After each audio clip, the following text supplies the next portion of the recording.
ტელეკომპანია იმედი არის ბანდიტური, თუ ვინმე კიდევ დაასანქციონებს ორივე ხედით მივესალმები, ბანდიტური, პროპაგანდისტური, საზიზღარი რუსული ანტისახელმწიფოებრივი წარმონაქმნი არხი, რომელიც თხენია დაკავებულია იმით, რომ ან დეზინფორმაცია გაავრცელოს, ან მანიპულაციური ინფორმაცია გაავრცელოს და საზოგადოებას, მოწყვლად საზოგადოებას, აურიოს თავგზა, ან დაიწყოს ოპერაცია, რუსული ჰიბრიდული ოპერაცია, საზოგადოების ერთი ნაწილის წინააღმდეგ მათი ტვინთა რეცხვის ოპერაცია უნდა დავარქვა. ამ ყველაფერს ყოველი 10 ნიუსიდან 7-8 გავრცელებული ამბიდან ამგვარია. ყველაფერს აკეთებენ, რომ უფსკრული გაღრმავდეს ჩვენსა და ჩვენსა და ჩვენს შორის, თქვენს შორის, ჩვენს შორის. ხო, რომ ადამიანები გადაეკიდონ ერთმანეთს და არასწორი წარმოდგენები, აღქმები ჰქონდეთ, აი მაგალითად რაღაცის თაობაზე. აი მაგალითად განსაკუთრებულად იმედი იღწვის საიმისოდ რომ დაამტკიცოს რომ უკრაინა ევროკავშირში არ მოხვდება. და უკრაინა მოხვდება ევროკავშირში მაქსიმუმ 2030 წელს, მაგრამ იმედი ასრულებს რა პარტიისა და სუსის და საერთოდაც KGB, FSB-ს და კრემლის დავალებას იღებად მაინც ამტკიცებს ბჭყალებში აწვება, ასე ვიტყვი, საინფორმაციო პოლიტიკა აქვს ამგვარი, რომ უკრაინა და მოლდოვა ვერ მოხვდებიან და არ მოხვდებიან ევროკავშირში. ზელენსკი არის საშინელი ტიპი. ამას სასაკვირველი ამბობს რაღაც პირობითად ლაპარაკობ 30 გამოჩენილი სპიკერი უცხოურ მედიაში ვინც ჩდება, მაინც და მაინც 30 და არა დანარჩენ 330, 690 ან 1758 სხვა ექსპერტს აძლევენ ტრიბუნას. სწორედაც რომ 30 პირის ნათქვამს სადღაც მეხუთე ან მეორე ხარისხოვარ გამოცემაში ამოკრებენ ხოლმე რუსულ მედიაში ვრცელდება. და სასაკვირველია პირველ ყოვლისა რუსულ მედიას ეხმარებიან და ზელენსკი არის ცუდი კაცი, თუ პოლონეთი არ გაწევრიანდება ევროკავშირში. აღარ ვლაპარაკობ ხა ოპოზიციაზე რას ამბობენ, ხელისუფლებად წოდებული ქართული ოცნების მიმართ კრიტიკულად განწყობილებს რას ამბობენ, როგორ აშავებენ, როგორ დეზინფორმაციას ავრცელებენ, როგორ კამპანიებს უგორებენ და ასე შემდეგ. ეხლა ცოტა ხნის წინ მე სკროლვისას წავაწყდი იმედის ერთ ნიუს, რომელიც სხვადასხვა სწორედაც რომ უკრაინას ეხება და ძალიან დამაინტერესა ამ ნიუსმა. პოლონეთის პრეზიდენტი უკრაინის გაწევრიანებას ევროკავშირში ეწინააღმდეგება ევროპულ ოჯახში ადგილი არ არის ბანდიტებისა და მკვლელებისათვის, რომლებმაც ქალები და ბავშვები მოკლეს. დავეჭვდი, დავფიქრდი, კი მარა განა როდის მოკლეს უკრაინელმა ბანდიტებმა პოლონელი ბავშვები და ქალები, მეთქი ვკითხე საკუთარ თავს. ვერაფრით ვერ გავიხსენე. გავგიჟდი, ანუ ბოლო 5 წელი ლამის 5 წელი ხო არის 1500 4 წელიწად ნახევარი 1500 რაღაც 50 1560 დღე. ლამის ყოველმა დღემ უტრირებ ცხადია გაირბინა ჩემს თვალწინ. ვერაფრით ვერ გავიხსენე რომ უკრაინელებმა საერთოდ მოკლეს ქალები და ბავშვები და მით უმეტეს ან მით უფრო მოკლეს პოლონელი ქალები და ბავშვები. ასეთი ბანდიტების განდიდება არ შეიძლება. დავინტერესდი ფოტოც არის, კარდიც არის. დავინტერესდი შევედი კომენტარებში. პირველივე კომენტარი არის TV იმედისა ვრცლად წერია, დავაჭირეთ ითი. გაიხსნა როგორც ახლა ვაკეთებ, ისე გავაკეთე ამ ნახევარი საათის წინ. იგივე სათაური, იგივე მანიპულაციური სათაური. ფოტო პოლონეთის პრეზიდენტისა კაროლ ნავროცკისა. პოლონეთის პრეზიდენტმა კაროლ ნავროცკიმ განაცხადა, რომ ის ევროკავშირში უკრაინის გაწევრიანებას ეწინააღმდეგება. დავიწყე ძებნა, დაგუგლა ამავე ტელეფონით. კი მარა ასე თქვა მეთქი, მართლა ასეთი ხმამაღალი გააცხადება გააკეთა კი პოლონეთის პრეზიდენტმა მეთქი. მე ამ ვერ მივაგენი. პოლონეთის პირველი პირის თქმით, მისი პოზიცია განპირობებულია იმით, რომ რამდენიმე დღის წინ უკრაინის პრეზიდენტმა ვოლოდიმირ ზელენსკიმ ერთ-ერთ უკრაინულ ქვედანაყოფს უკრაინის მეამბოხი არმიის გმირების სახელი მიანიჭა. დავიწყე ძებნა, მივაგენი, რომ მართლაც პრეზიდენტმა ზელენსკიმ უკრაინის მეამბოხი არმიის გმირების სახელი ერთ-ერთ სამხედრო ქვედანაყოფს მიანიჭა. ხიად ვამბობ მიუხედავად იმისა, რომ ალბათ ათეულში ან ასეულში ვარ ქართველ იმ პირთა შორის, ვინც ზელენსკის უჭერს მხარს საკამათო, საკრიტიკო და საკამათო გადაწყვეტილება ამით უფრო თუ ამგვარი რეაქცია შეიძლებოდა რომ გამოეწვია პოლონეთის ზოგადად მხრიდან.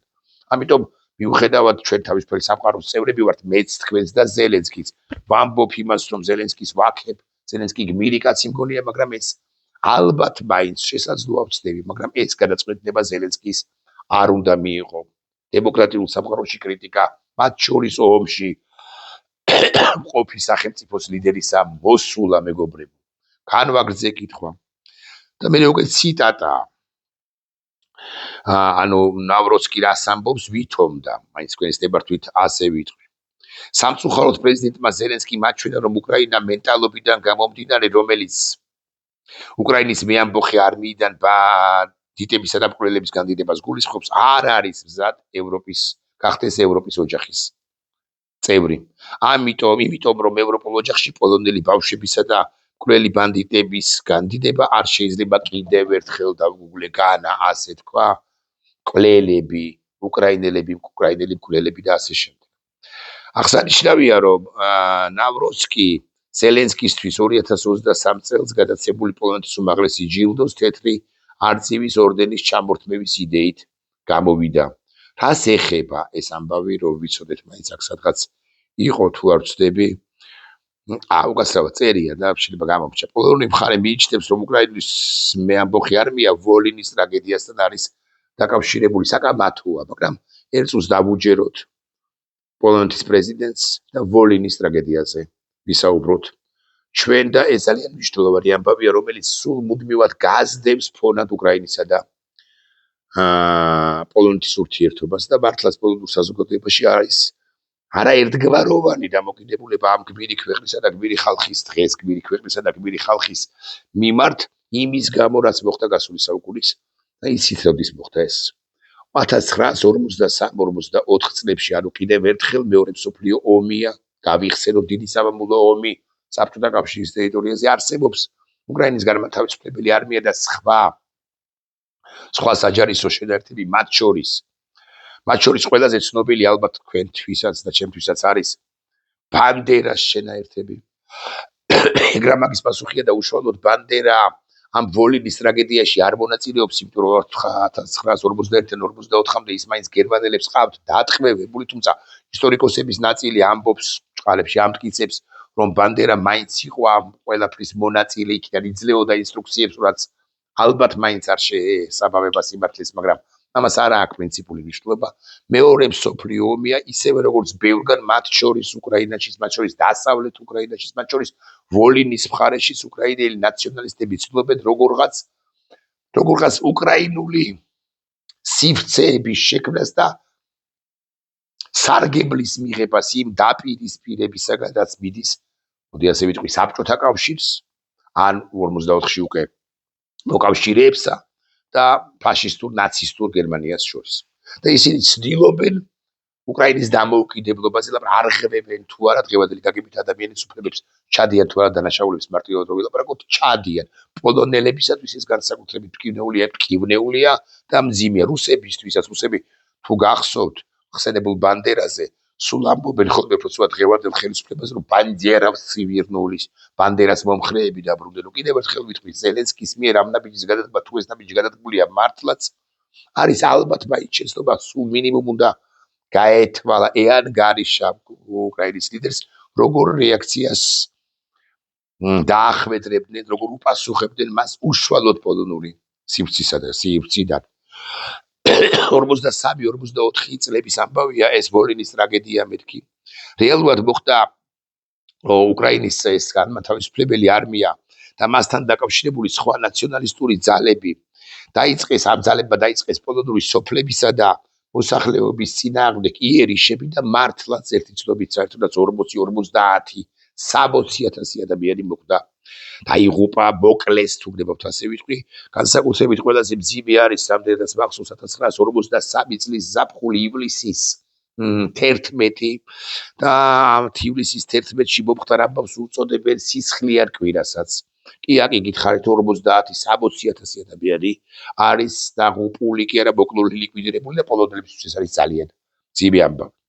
მაგრამ კარგად უნდა გავიგოთ ის მაგრამ ის გარეშე იმ კონტექსტში უნდა ჩავსვათ მეორე მსოფლიო ომი ყველა თავისას ცდილობს ქაოსია დიდი ორომტრიალია მათ შორის ამ ნაწილშიც იგი უკრაინის ამ ნაწილშიც და ასე შემდეგ და უკრაინელების ნაწილი აი ნაციონალისტების ნაწილი საკუთარი ქვეყნის შექმნას იქნება და ახერხებს და იქნება და ცდილობს და იქნება და ახერხებს მაინც იყო თუ არა ეს ეთნიკური წმენდა პოლონური წყაროები უწოდებენ არა მარტო ეთნიკურ წმენდას არამედ უწოდებენ გენოციდსაც კი უკრაინული წყაროები დასაკვირველია ასე მძაფრად არაფასებენ ჯერჯერობით ყველაფერი სწორია მაგრამ თუ დაუბრუნდებით 1 წამი 25 წამით იმედი ამ ყველაფერს არ გიამბობთ ვოლინის ტრაგედია რატომ უნდა იცოდეს იმედის რიგით მამკითხველმა და იმედი წარმოაჩენს ისე ანუ არანაირი ინფორმაციას არ გვაწვდის რა 43-44 წლებში მომხდარ ამბებზე წარმოაჩენს ისე თითქოს აქ და ახლა გუშინ ზელენსკის ბრძანებით უკრაინულმა ჯარებმა ცეცხლი გაუხსნეს პოლონელ ბავშვებსა და მოხუცებსა და ქალებს და დახოცეს იმდენი და ამან გამოიწვია პოლონეთის პრეზიდენტის გულისწყრობა და ამის გამო თქვა პოლონეთის პრეზიდენტმა რომ უკრაინა არ იმსახურებს ესე არ უთქვამს ბარემ გეტყვით და დაგასპოილერებთ და აგიანონსებთ და გეტყვით რომ ასე არ უთქვამს ეგრა მაგის პასუხი გასაკვირველია ვოლინის ტრაგედია ახდენდა და ახდენს ყოველ შემთხვევაში ვიდრე მხარეები არ მოილაპარაკებენ მომავალშიც მოახდენს ერთგვარ ზეგავლენას ორი სახელმწიფოს ორი სახელმწიფოს და ამ სახელმწიფოების საზოგადოებების ხელისუფლებების ურთიერთობებზეც კი რაც უფრო ხშირად გაახსენებენ ისინი ერთმანეთს ამ ამბავს მე-20 საუკუნის 40-იანი წლებისა მით უფრო მეტი გაუგებრობა იქნება მანამ სანამ არ მოილაპარაკებენ საერთო ფორმულირებაზე თუ გნებავთ ვიტყვი ასე მათ შორის იმიტომ რომ საფლავების მოძიების საკითხია ექსგუმაციის საკითხია დღემდე წარმოიდგინეთ ღირსეული დაკრძალვის საკითხი გასდღის წესრიგში და რაც თავარია გასდღის წესრიგში და უნდა იდგეს კიდეც შერიგების ან მოდი ასე ვიტყვი საბუდამო შერიგების ამ საკითხის მეორე და ესეთი კონფლიქტები მოგვარების სტადიაში სომხეთსა და აზერბაიჯანს შორის ვინც და უარესი ხდვინც კი არ ნამდვილად უარესი ხდებოდა მაგრამ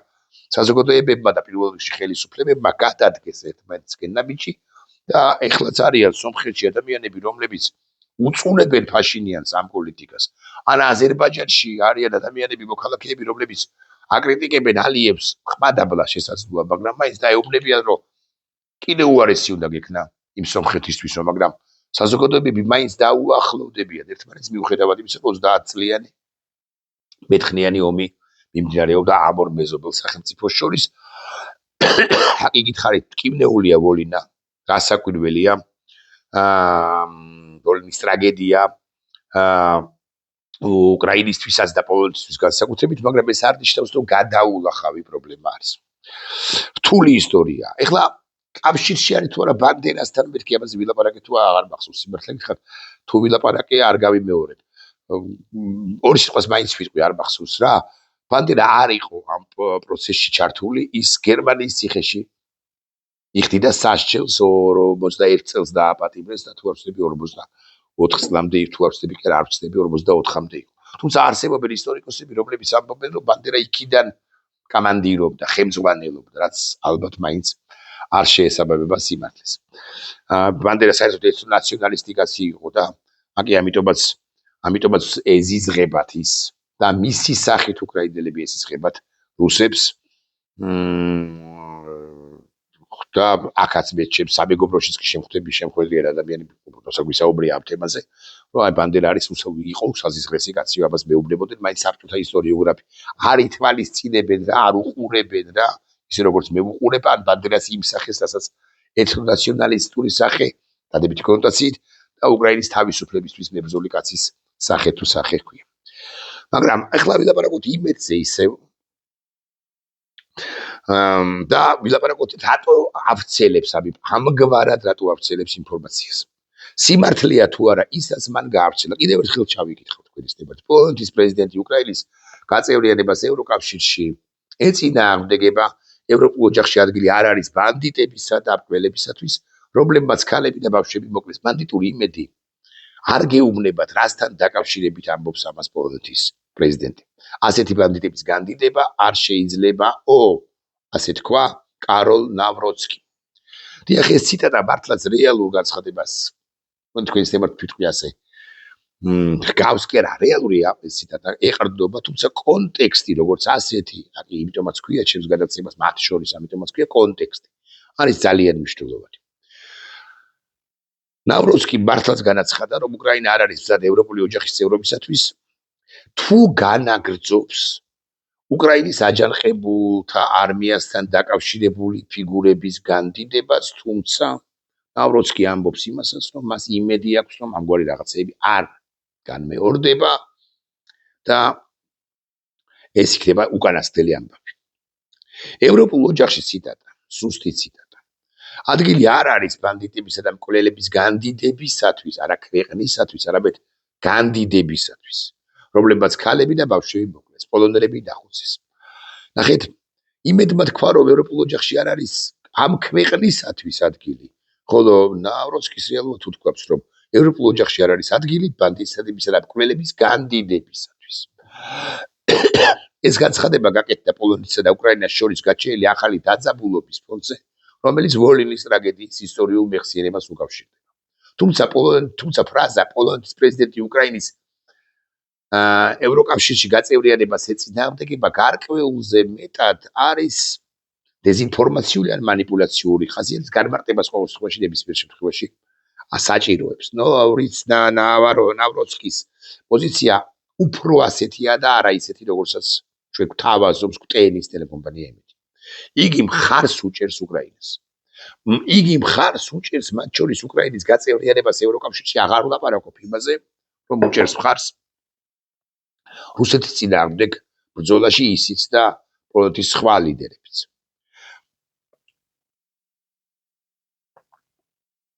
პოლონეთის პრეზიდენტიც და სხვა ლიდერებიც რუსეთს მიიჩნევენ და მხოლოდ რუსეთს მიიჩნევენ მთავარ საფრთხედ ვიწრო გაგებით და ფართო გაგებით რეგიონისათვის. ამ ეტაპზე, რაც შეეხება დღევანდელ ეტაპს, უკრაინის ევროკავშირში გაწევრიანებას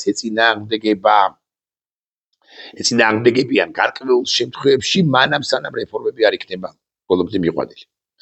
და ვიდრე რამდენიმე ისტორიული საკითხი, მათ შორის ვოლინის თემა, არ მოგვარდება, არ გადაწყდება. ეწინააღმდეგებიან არასწორი სიტყვა. მომხრენი არიან პოლონეთის მათ შორის უკრაინის გაწევრიანებისა ევროკავშირში დაჩქარებული წესით 30 წელს ეს არ გასცდება, მაგრამ კიდევ ერთხელ ვიტყვი, ოღონდ რეფორმები უნდა ჩაატაროს და მოლაპარაკებებად თავები უნდა გაიხსნას უკრაინისათვის, სამუკრაინისათვის, მოლდოვისათვის და ბალკანის სახელმწიფოებისათვის სამუდამოდ და საბოლოოდ და გაერთხელ და სამუდამოდ და მერე უკვე ეს მოლაპარაკებად თავები უნდა დახუროს უკრაინა და გახდეს ევროკავშირის სრულფასოვანი წევრი. პოლონეთის ინტერესებში შედის ეს სხვა შორის, მათ შორის, იმიტომ რომ უსაფრთხოების სისტემები აეწყობა ძლიერ უკრაინასა და ძლიერ პოლონეთს შორის. თუ კიდევ ერთხელ ვიტყვი, ევროპულ ოჯახში ადგილი არ არის ბანდიტებისა და მკვლელებისათვის, რომლებმაც ქალები და ბავშვები მოკლეს. დიახ, ასეთი შინაარსი განცხადება გაკეთდა, მაგრამ ევროპულ ოჯახში არ არის ადგილი უკრაინისათვის, ეს არ უთქვამს. ეს არ უთქვამს პოლონეთის პრეზიდენტს. მეცაც გეტყვით, იგი არ ამბობს, რომ ყველა უკრაინელი ან მთლიანად უკრაინა ბანდიტი. არ ამბობს ამას პოლონეთის ლიდერი. მისი კრიტიკა მიმართულია კონკრეტულად უკრაინის განმათავისუფლებელი არმიის და იმ ისტორიული ფიგურების სახელმწიფოებრივ განდიდებაზე, მოდი თქვენს თემად ასე ვიტყვი, ამიტომაც მიმაჩნია, რომ ცოტა დაჩქარები იყო, ცოტა გაუთვლელი იყო ალბათ ზელენსკის განაწყვეტილება. და იმ პირების განდიდებაზე, რომლებმაც პოლონეთი ვოლინის ხოცვა-ჟლეტასთან დააკავშირა, რომლებიც არიან მთავარ ავტორები ვოლინის ხოცვა-ჟლეტისა და გენოციდისა თუ ეთნიკური ზმენდისა, თუ იმ ტრაგედიისა, რაც მოხდა 43-44 წლებში. ეს არის სიმართლე. ეხლა კიდევ ერთხელ ვკითხულობ, რა ქნა იმედმა? იმისათვის თუ თქვენ აემტკიცებინა, რომ უკრაინა წყალებში დაემტკიცებინა უკრაინა ევროკავშირში არ შევა, მან მოგაწოდათ მანიპულაციური და დეზინფორმაციული არასწორი და არასრული ინფორმაცია.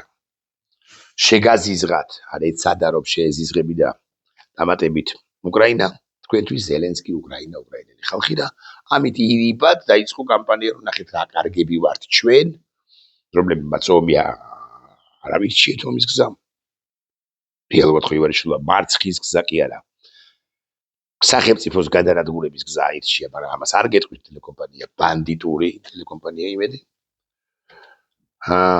და რაც უდია უკრაინა რომელმაც ყველაფერთან ერთად ვერ წევრიანდება ევროკავშირში ნატოში დასავლეთში და ყველაფერთან ერთად დაანგრია სახელმწიფო თითქოს ამათ იცოდნენ რა უნდა გაეკეთებინა 24 თებერვლის კამპანიისას უკრაინას უნდა ეპასუხა თუ არა რუსეთისათვის ან მანამდე რა უნდა გაეკეთებინა უბრალოდ ამათმა იციან რაც უნდა გაეკეთებინა უკრაინას ხელები უნდა ეწია ზელენსკის და უკრაინის დედაქალაქის კიევის ცენტრში უნდა მოეკლა თავი ვინც ის და ამაზე ოცნებობდა ბიზნე ივანიშვილი რომელსაც უნდოდა კიდევ ერთხელ ვიტყვი ამას უკრაინა დამარცხებულიყო უნდოდა მთელი პირველი დღეების პირველი თვეების განმავლობაში და უნდა დღესაც რომ დამტკიცდეს მისი ჭყალებში სიმართლე და მაგარკაცობა ხოლო ესენია ტელეკომპანია იმედი და უკლებრივ ყველანი ვინც მუშაობს ამ არხზე არიან თანადამნაშავეები იმაში რომ ქართული საზოგადოებისათვის თავგზის აბნევა ხდება